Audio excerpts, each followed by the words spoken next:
बहुत दिनों के बाद मैं लाइव आया हूँ और आप सबके प्यार के लिए लाइव आया हूँ, जो कि मेरा सिनेमा डंस का टीज़र आप लोग अभी भी ट्रेंडिंग 3 पे है और बहुत प्यार मिल रहा है, चाहे वो हिंदी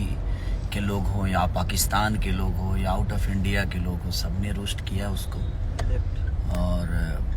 अच्छा लगा कि आप लोग एक बेहतर चीज़ों को इतना प्यार और स्नेह दे रहे हैं। बहुत कम ऐसे होता है,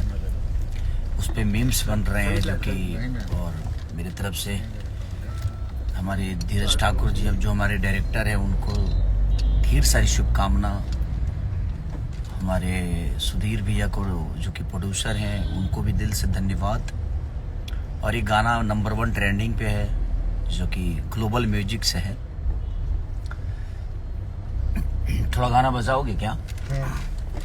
और एक आज गाना नीमन भोजपुरी से भी रिलीज हुआ है मेरा, तो जो नंबर 1